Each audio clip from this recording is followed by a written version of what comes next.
Okay, so ये story है planks quantum theory का, जहां पर प्लैंक क्वांटम थ्योरी ये कहती है कि हर एक ऑब्जेक्ट को जब हम हीट करते हैं, जब हम हर एक ऑब्जेक्ट को क्या करते हैं, हीट करते हैं, तो ये क्या करता है, कुछ एनर्जी को एब्जॉर्ब कर सकता है और हीट हो जाने के बाद वो एनर्जी को फिर रिलीज भी कर सकता है। सो ये प्लांक्स का क्वांटम थ्योरी जो है ये बताते हैं कि जब कभी भी हम किसी भी ऑब्जेक्ट को क्या करते हैं, हीट करते हैं, या तो ऑब्जेक्ट क्या होता है, लाइट लेता भी है। जैसे इसका एक सपोज एग्जांपल बताते हैं, जैसे साइंस साइंस में न भूत को माना जाता है न भगवान को माना जाता है, क्योंकि ये अदृश्य चीजें हैं, ये दिखा नहीं है। ठीक है, साइंस में आप लोग न भूत को मानते हैं और न ही भगवान, न ही ईश्वर को। ठीक है ना, साइंस की बात कर रहे हैं जो कि प्रूफ नहीं हुआ है। ठीक है, ऐसा नहीं कि हम नहीं मानते। क्या करोगे, घर वाले मानने नहीं देंगे, ऐसा होता है? कभी नहीं होगा। तो क्या होता है, साइंस में ये सब चीजें नहीं माना गया है।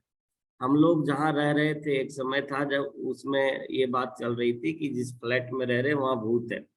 उस समय पर हमने एक बुक हमको मिला था, कोई टीचर ही दिए थे। उस बुक में हम पढ़ रहे थे बच्चों कि अगर कोई भी ऑब्जेक्ट इस धरती पर है, कोई भी ऑब्जेक्ट अगर इस धरती पर है, अगर हम उसको हीट कर रहे हैं, उसमें एनर्जी दे रहे हैं, तो वो ऑब्जेक्ट एनर्जी लेगा। लेकिन लेने के बाद वो एनर्जी को क्या करेगा, रिलीज भी करेगा। लेने के बाद क्या करेगा, एनर्जी को रिलीज भी करेगा। समझे, ये बात को समझिए। और वैसा ऑब्जेक्ट जो एनर्जी को एब्जॉर्ब करने के बाद रिलीज भी करता है, वो ऑब्जेक्ट हमारे लिए विजिबल होता है, वो ऑब्जेक्ट हमारे लिए दिख जाता है।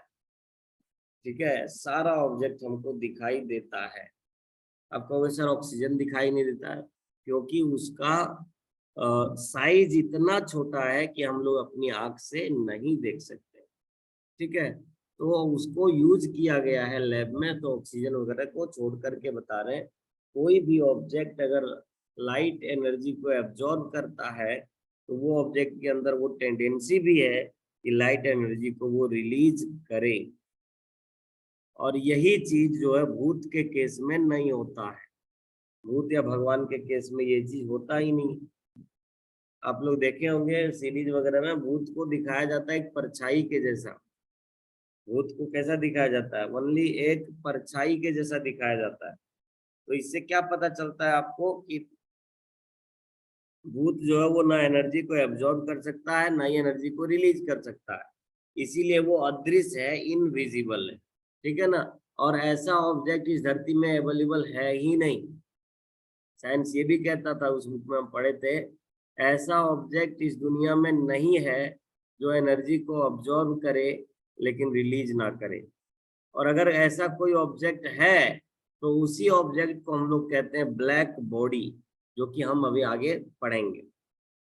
ठीक है, सो हीट एनर्जी को रिलीज करने और एब्जॉर्ब करने का जो प्रोसेस है, हीट एनर्जी को रिलीज करने या एब्जॉर्ब करने का जो प्रोसेस है, जो फेनोमेनन है, ठीक है ना, हीट एनर्जी को एब्जॉर्ब करने का जो फेनोमेनन है, जो प्रोसेस है प्यारे बच्चों, इसको आप ध्यान से समझोगे। जो प्रोसेस है उसी में से प्लैंक्स नाम के वैज्ञानिक आए थे, और उन्होंने दो नियम दिए, हम दोनों यहाँ पर लिखते हैं। सो यहाँ पर पहले लिख लेते हैं हम लोग। So according to Planck's quantum theory, according to Planck's quantum theory, according to Planck's quantum theory, सबसे फर्स्ट बात, different atoms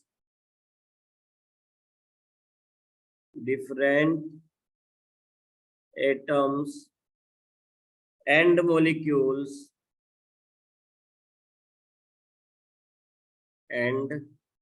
molecules can emit or absorb energy और absorb energy is discrete quantity in discrete quantity. मतलब है कि जो atom होगा वो energy को कितना एब्जॉर्ब करेगा या कितना रिलीज करेगा, तो वो जो रिलीज करेगा या एब्जॉर्ब करेगा वो एक डिस्क्रीट क्वांटिटी में एब्जॉर्ब करेगा, मतलब फिक्स क्वांटिटी में एब्जॉर्ब करेगा। ठीक है। सो यहीं पे आगे वो कहते हैं, क्या कहते हैं कि वैसा small amount of energy, the small amount of energy, the small amount of energy, energy का वो छोटा सा मात्रा, amount of energy, so the small amount of energy, okay, that is emitted or released, जो इमिट किया गया हो, emitted और एब्जॉर्ब, ऐसा भी लिख सकते हैं हम लोग, एब्जॉर्ब। ठीक है ना, इमिटेड और absorb in the form of electromagnetic radiation, in the form of electromagnetic radiation, in the form of electromagnetic radiation is known as quantum। इसको क्या कहते हैं हम लोग? इसको क्वांटम कहते हैं। ठीक है ना, इसको हम लोग क्वांटम कहते हैं। मतलब क्वांटा कहते हैं, फोटोन कहते हैं, वही होता है भाई जो हम अभी बताएंगे। फोटोन भी यही है। मतलब ये पहला हम इतना लंबा चौड़ा लिखे, इसका मतलब क्या लिखे हम? इसका मतलब यही लिखे हैं कि हर एक एटम या मॉलिक्यूल्स इस धरती का जितना है वो एनर्जी को रिलीज कर सकता है और अपने अंदर सोख सकता है, एब्जॉर्ब कर सकता है। और जो एनर्जी रिलीज करेगा या एब्जॉर्ब करेगा वो एक डिस्क्रीट फॉर्म में होगा। मतलब कि उसमें नहीं कह सकते 0.2 मेगा इलेक्ट्रॉन वोल्ट एब्जॉर्ब किया, नहीं, डिस्क्रीट फॉर्म में होगा, नंबर के फॉर्म में होगा। जैसे 300, जैसे 400, इस तरह का नंबर के फॉर्म में होगा। इसको एच न्यू कहेंगे अभी हम लोग, 1 H new, 2 H new, 3 H new, इस तरह से। ठीक है। और फिर आगे लिखते हैं, यहाँ पर वो बताते हैं, हम लोग शॉर्ट नोट्स में बनाए हैं, the small amount of energy that is emitted और absorb in the form of electromagnetic radiation is known as quantum.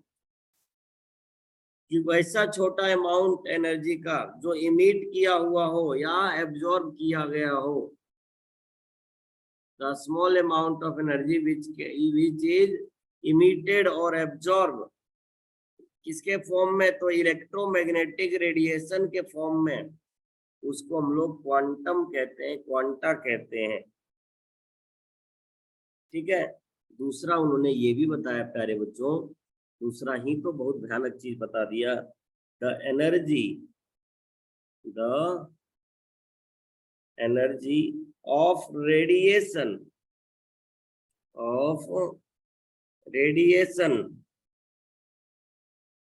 absorbed और emitted, absorbed और emitted is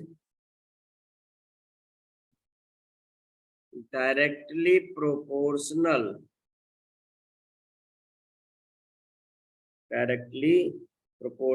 to the frequency, ये चीज आप लोग पहले से जानते होंगे। ठीक है, फ्रीक्वेंसी ऑफ द रेडिएशन। सो कहने का क्या है? कहने का ये है प्यारे बच्चों, जो हमने एग्जाम्पल के तौर पर बताया था आपको, अभी हम आपको यहाँ पर एक इमेज जो है सो अभी आपको हम शो कर रहे हैं। ठीक है, just wait, I am just sending an image. Okay, wait कीजिएगा। ओके, सो ये अभी हमने जो आपको यहाँ पर फिगर शो कर रहे हैं, ये फिगर आप देख पा रहे होंगे यहाँ पर। क्या आप देख रहे हो? बोलिएगा, क्या आप देख पा रहे हो यहाँ पर फिगर? है ना? ये आप फिगर देख पा रहे होंगे। ठीक है, रिप्लाई करेंगे बच्चों आप लोग जरूर से जरूर। ठीक है, जरूर से जरूर रिप्लाई कीजिएगा। ओके। हाँ, तो इस फिगर का मतलब समझिए पहले। इस फिगर का मतलब आप ऐसे समझिए, हम यहाँ पर बता रहे हैं कलर कौन सा ले लें। Colour black, it should be black. Okay, black है। देखिए, जब हम 300 केल्विन टेम्परेचर की बात कर रहे हैं तब ये ग्राफ बना हमको। ठीक है, जब 300 केल्विन टेम्परेचर की बात कर रहे हैं तब हमारे पास ये ग्राफ बना है। ठीक है, यही ग्राफ बना हुआ सबसे नीचे वाला। जब 500 का किए तो हमारे पास ऐसे ग्राफ बना। जब 1000 टेम्परेचर कर दिए तो ऐसे ग्राफ बना। अब कहोगे सर ये टेम्परेचर हम किए किसका? तो प्यारे बच्चों, जो 10 रुपए वाला बल्ब आता है ना, उसका हम बात कर रहे हैं। देखो यहाँ पर छपा हुआ है। जब हम उस बल्ब के फिलामेंट को जलाएंगे तो जो एनर्जी रिलीज होगा तो हमको क्या होगा, वो अलग अलग कलर में दिखाई देगा। अगर सबसे कम टेम्परेचर रखते हैं तो हल्का सा व्हाइट टाइप के कलर में आएगा। हल्का टेम्परेचर बढ़ाते हैं तो ब्लैकिश में आएगा। उससे ज्यादा बढ़ाते हैं तो ये आ जाएगा हमारे पास किसमें, पिंक में आ जाएगा। और उससे ज्यादा बढ़ाते हैं तो ये कौन सा कलर है आप लोग देख ही सकते हो। तो क्या होता है कि फिलामेंट के कलर को स्टडी किया गया शुरुआत में। HC वर्मा सर का भी लेक्चर है, उसमें भी हमने देखा था कि शुरुआत में क्या किया गया, स्टडी किया गया, अध्ययन किया गया ये जो एक्चुअल में है कलर अलग अलग क्यों आ रहा है। Because of releasing the photons, मतलब जो क्वांटम पार्टिकल्स हैं वो रिलीज होते हैं। और जो क्वांटम पार्टिकल रिलीज होते हैं वो हमारे पास डायरेक्टली डिपेंड करते हैं किसके ऊपर, फ्रीक्वेंसी के ऊपर। इट मीन्स हम लोग यहाँ पर इसका मतलब कह सकते हैं, ये फिगर नहीं बनाना, ठीक है, फिगर समझाने के लिए दिए हुए थे। क्या लिख देते हैं हम, इट मीन्स, इसका मतलब ये हो गया, energy is directly proportional to, देखो यहाँ वही लिखा है जी, देखिए यही लिखा है, एनर्जी ऑफ रेडिएशन एब्जॉर्ब और emitted is directly proportional to the frequency of the radiation. ये जो है ना एनर्जी जो है किसी भी फंक्शन का, किसी भी ऑब्जेक्ट का, वो डायरेक्टली प्रोपोर्शनल होगा। वैसा एनर्जी जो रिलीज जाता है, अब्जॉर्ब किया जा रहा है, वो क्या होगा, डायरेक्टली प्रोपोर्शनल होगा किसके, डायरेक्टली प्रोपोर्शनल होगा फ्रीक्वेंसी के। So energy is directly proportional to frequency. ठीक है ना? सो वही बात है प्यारे बच्चों, अगर एनर्जी है तो वो डायरेक्टली प्रोपोर्शनल होता है फ्रीक्वेंसी का। एनर्जी है, जब हम यहाँ हटाते हैं ये इक्वल टू प्रोपोर्शनलिटी के साइन को, तो प्यारे बच्चों हमारे पास क्या होता है, एक कांस्टेंट लगता है, इसको H बोलते हैं और न्यू यहाँ पर था। तो ये जो एनर्जी होता है इसको हम लोग कहते हैं प्लैंक्स एनर्जी, या तो ये H जो है कांस्टेंट, उसको हम लोग कहते हैं Planck's constant. So this is what Planck's constant. और इसका वैल्यू कितना होता है, तो एक कांस्टेंट है, इसका वैल्यू होता है 6.625 इंटू 10⁻⁻34 जूल सेकेंड। ये होता है हमारा यहाँ पर ये क्या कहते हैं इसको, हम लोग H का वैल्यू कह रहे हैं। ठीक है, जहाँ पर E का मतलब क्या है, एनर्जी जो कोई भी ऑब्जेक्ट रिलीज करता हो या एब्जॉर्ब कर रहा होता हो। ठीक है, और वो कितना एनर्जी रिलीज किया, कितना एनर्जी एब्जॉर्ब किया, ये हम कैसे पता लगा सकते हैं प्यारे बच्चों? तो हम लोग पता लगा सकते हैं बाय नोइंग, बाय कैलकुलेटिंग और by finding the value of frequency that the light radiation is emitted और एब्जॉर्ब्ड। जो लाइट का रेडिएशन हमारे पास रिलीज हो गया है यहाँ से, जो लाइट का रेडिएशन हमारे पास रिलीज हो गया है यहाँ से, ठीक है ना, जो भी लाइट का रेडिएशन यहाँ पर हमारे पास क्या हो गया है, रिलीज हो गया है, उसका फ्रीक्वेंसी अगर हमको पता चले, अगर उसका फ्रीक्वेंसी हमको पता चले तो हम कह सकते हैं कि कितना उसमें रेडिएशन रिलीज हुआ by this formula which is E equal to h nu. बोलिए बच्चों, ये समझ में आ गया सबको?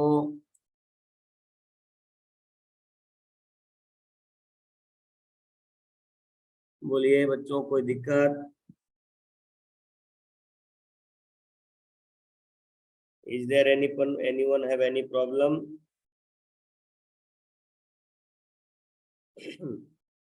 रिप्लाई करेंगे।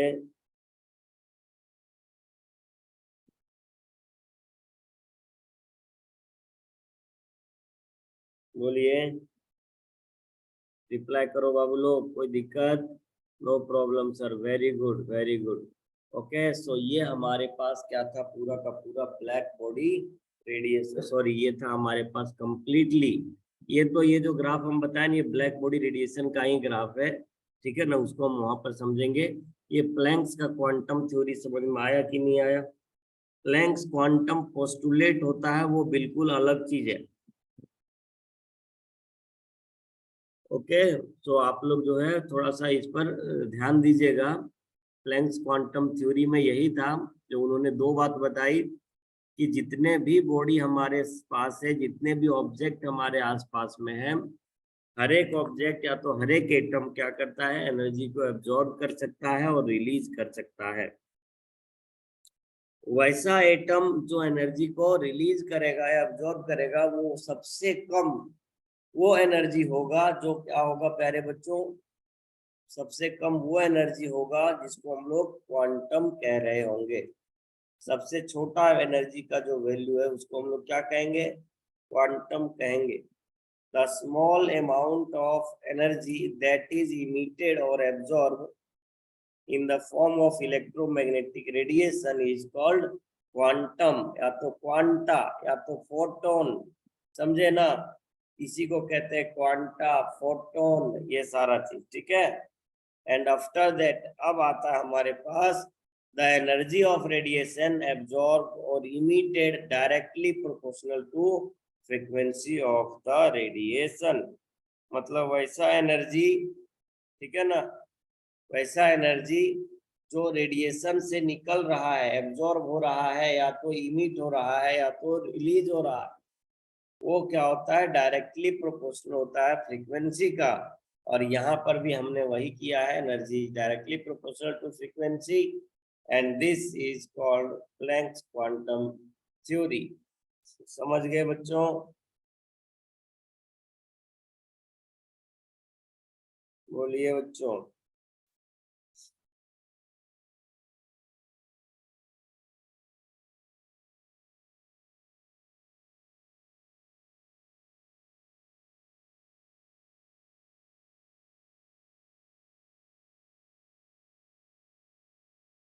Okay, so very good then. अभी जो है हमारा ये हो गया हमारा लेक्चर ये। अब हम लोग जाते हैं ब्लैक बॉडी रेडिएशन के ऊपर। Now we are going for black body radiation, ठीक है, कि ये ब्लैक बॉडी रेडिएशन क्या होता है। ओके, सो प्यारे बच्चों, आप यहाँ पर जो फिगर देख पा रहे हो, यहाँ पर हम लोगों ने क्या किया, तीन तरह के फिगर हम लोगों ने यहाँ पर बनाए। आप यहाँ पर अगर देख रहे होंगे तो हमने यहाँ पर तीन तरह का फिगर बनाए हैं, ठीक है। हम लोगों ने यहाँ पर तीन तरह का फिगर बनाए हैं। अब ये फिगर क्या बताता है, यही फिगर जो है वो असलियत में बता रहा है। क्या बता रहा है कि ब्लैक बॉडी कैसा होता है। ब्लैक बॉडी मतलब क्या, काला ऑब्जेक्ट। काला ऑब्जेक्ट क्या पूरा काला होता है? नहीं, उसका नाम काला ऑब्जेक्ट के कलर के कारण नहीं पड़ा है, बल्कि उसका नाम पड़ा है इसलिए क्योंकि काला कोई कलर नहीं होता है। Black is not any colour, ठीक है। ब्लैक जो वो कोई कलर है ही नहीं। अब आप कहोगे सर कैसे कैसे बात कर रहे हैं, हम बोल रहे हैं जी ऐसे ही बात कर रहे हैं और ये बात बिल्कुल मेरा सही है। काला कोई कलर नहीं होता है। एक्चुअल में कलर कितने हैं, तो 7 है। कौन कौन से हैं, तो जो बेजोड़ में कलर है वही है, इसके अलावा कलर हम लोग अपना जीवन में नहीं जानते। So colour means what, so colour means what, colour का मतलब क्या होता है, अब जरा ध्यान से समझिएगा। कलर का मतलब violet, indigo, blue, green, yellow, orange, red, बस इतना ही होता है। ठीक है, कलर का मतलब सिर्फ और सिर्फ इतना ही होता है। ठीक है, सो अब आपको हम यहाँ पर ध्यान से समझा रहे हैं, थोड़ा समझिएगा और जरूर से जरूर इसको जानने की कोशिश कीजिएगा। ब्लैक बॉडी एक ऐसा बॉडी होता है प्यारे बच्चों, ब्लैक बॉडी एक ऐसा बॉडी होता है जिसके अंदर पड़ने वाला लाइट जीवन भर के लिए अंदर ही रह जाता है, जीवन भर के लिए अंदर ही रह जाता है, चाहे लाइट कितनों फ्रिक्वेंसी का हो, वो लाइट कभी बाहर नहीं आता है। तो जब इस ब्लैक बॉडी का डेफिनेशन हम लिख रहे हैं अभी, तो हम उसको लिख सकते हैं, the black body is defined as the object which absorb the all kind of radiation that fall on it. मतलब इस पर पड़ने वाला जितने भी तरह का रेडिएशन है सबको एब्जॉर्ब करने का काम करती है, वैसे बॉडी को ही हम लोग ब्लैक बॉडी कहते हैं। इसमें होता क्या है सर, तो इसमें ध्यान से समझोगे बाबू, अंदर के तरफ क्या होता है, सरफेस रहता है कोटेड किया हुआ, अंदर के तरफ क्या होता है, सरफेस होता है कोटेड रहता है, किसके साथ, लैंप ब्लैक के साथ कोटेड किया हुआ अंदर में एक सरफेस होता है। देखो यहाँ पर लिखा हुआ आपको दिख रहा होगा, इस surface coated with lamp black, मतलब अंदर का सरफेस जो है उसको क्या किया गया है, एकदम काला काला कोटिंग किया गया है। और अंदर का जो सरफेस है वो पूरा प्लेन नहीं है, वो प्लेन नहीं है, वो यहाँ पर देखिए जिस तरह खुरदुरा आपको दिख रहा है, रफ सरफेस है। ठीक है, प्लेन नहीं रहेगा प्यारे बच्चों, अगर प्लेन रहा तो लाइट बढ़िया से रिफ्लेक्ट करके फिर वापस आ जाएगा। ठीक है ना, तो प्लेन नहीं है, वही चीज याद रखना है, प्लेन नहीं है। और इस बॉडी को एकदम हल्का सा होल दिया जाता है, हल्का सा यहाँ पर गैपिंग दिया हुआ है, ताकि लाइट को, किसी भी रेडिएशन के लाइट को इसके अंदर सेंड आउट कर सके। जैसे ही लाइट के रेडिएशन को अंदर सेंड करते हैं तो ये डायरेक्ट सबसे सामने जाता है, ये कोनिकल प्रोजेक्शन जो दिया हुआ है यहाँ पर उस पर। और ये कोनिकल प्रोजेक्शन करता क्या है, तो आप यहाँ पर देखो कि यहाँ पर हम एक ब्लैक बॉडी बना रहे हैं, और ये ब्लैक बॉडी हमने बना दिया। अब इसके सामने से जो लाइट आएगा वो आएगा यहाँ कोनिकल प्रोजेक्शन में, और इस कोनिकल प्रोजेक्शन से यहाँ पर जाएगा, ठीक है ना, और यहाँ से रिटर्न जाएगा यहाँ पर, एंड सो ऑन। इस तरीके से जो हमारे पास क्या होगा, ये बॉडी जीवन भर ये लाइट जो है वहीं पर क्या होगा, एब्जॉर्ब हो जाएगा। मतलब कि लाइट जो है वो जब जाता है अंदर ना, तो हल्का सा एब्जॉर्ब हुआ, फिर आधा वो जो है सो रिफ्लेक्ट किया, फिर जहां पर गया वहां पर आधा ऑब्जर्व हुआ, आधा रिफ्लेक्ट किया। सो इस तरह का घटना में क्या होता है, थोड़ा देर के बाद, इस तरह के घटना में क्या होता है कि थोड़ा देर के बाद हमारी कहानी खत्म हो जाती है, वो लाइट जो अंदर में ही अब्जॉर्ब कर लिया जाता है। इस फिगर को आप देख सकते हो, इस फिगर में बताया है कि इधर से जो लाइट आ रहा है वो सीधा जाता है यहाँ पर, यहाँ से रिफ्लेक्ट होने के बाद लाइट उधर जाता है, वहां से इधर आता है, इधर से इधर जाता है यहाँ पर। और ये जो हमारे पास है ये पूरा का पूरा हमारा क्या बन गया प्यारे बच्चों, ये कंप्लीटली ये क्या बन गया, तो ये बन गया है एक black body. This will be a black body, क्योंकि ये क्या कर रहा है, ऑब्जर्व कलर को कर रहा है अंदर में ही। आप कहोगे सर इसका नाम ब्लैक ही क्यों पड़ा प्यारे बच्चों, इसलिए क्योंकि ब्लैक कोई कलर नहीं होता, जहाँ लाइट नहीं है वो ब्लैक है। ठीक है, रात में लाइट नहीं है तो रात ब्लैक होता है। जो एस्ट्रोनॉट जाते हैं अंतरिक्ष की यात्री करने के लिए, उनका पूछोगे तो स्पेस जो है काला नजर आता है। स्पेस हमारे पास से बहुत अच्छा प्यारा प्यारा नजर आता है प्यारे बच्चों, इस बात को आप समझिएगा। क्योंकि हमारे पास क्या है, एटमॉस्फेयर है, उस एटमॉस्फेयर के पार्टिकल से लाइट क्या हो रहे हैं, टकरा रहे हैं, चमक रहे हैं, दिखाई दे रहे हैं। लेकिन जब आप चाहोगे कहाँ पर, ऊपर आकाश में, अंतरिक्ष में, तो जो लाइट आता है वो बस सीधा आते रहता है, किसी से टकराता ही नहीं। मतलब आप टॉर्च वाला लाइट ले लो, जैसे लेजर लाइट है प्यारे बच्चों, तो लेजर लाइट जब आप मारते हो तो आपको क्या लेजर लाइट का बीम दिखाई देता है? रिप्लाई करो और आप यही बताओगे लेजर लाइट का बीम दिखाई नहीं देता है सर। वो लेजर लाइट जिस पर पड़ता है वहां दिखाई देता है। बिल्कुल यही घटना आकाश में भी हो रहा होता है कि लाइट किसी भी ऑब्जेक्ट से रिफ्लेक्ट नहीं करता है। इसके कारण पूरा आकाश हमें काला नजर आता है। समझ गए? बोलिए, अब यहाँ पर कोई दिक्कत है बच्चों?